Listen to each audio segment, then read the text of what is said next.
शेतकऱ्यांच्या जीवनात आमूलाग्र बदल घडवून आणणारा भराडी सिंचन प्रकल्प। सिल्लोड तालुक्यातील पूर्णा नदीवर एकूण 10 ठिकाणी उभारण्यात येणाऱ्या बॅरेजेसच्या भराडी सिंचन प्रकल्पास राज्य मंत्रिमंडळाच्या बैठकीत 541 कोटी रुपयांचा निधी मंजूर करण्यात आला आहे। या निर्णयामुळे भराडी सिंचन प्रकल्प उभे राहण्याच्या कामाला आता वेग येणार असून यातून शेतकरी आता बारमाही बागायतदार होणार आहे।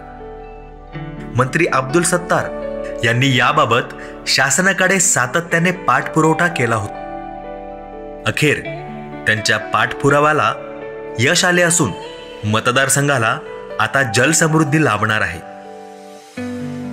तालुक्यातील शेतकऱ्यांच्या सक्षमीकरणाच्या दृष्टीने मंत्रिमंडळाचा निर्णय अत्यंत महत्त्वाचा आहे।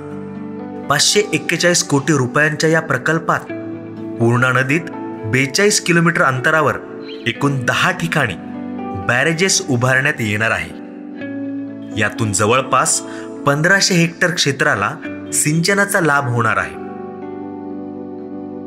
भराडी प्रकल्पाला मान्यता मिळाल्याने पूर्णा नदीत 42 किलोमीटर अंतरावर नदीचे सरळीकरण, खोलीकरण यासह भराडी, सावखेडा, सिसारखेडा, खोडकाईवाडी, गणेशवाडी, धानोरा, भवन, तांदुळवाडी, वाकोदखेडी येथे पूर्णा नदीवर बॅरेजेस उभारण्यात येणार आहे।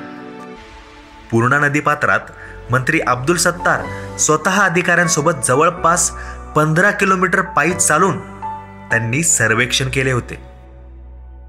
त्यांच्या प्रयत्नाने भराडी सिंचन प्रकल्पाला अखेर राज्य शासनाने मंजुरी दिल्याने मंत्री अब्दुल सत्तार यांनी जनतेला दिलेल्या शब्दाची वचनपूर्ती केली आहे।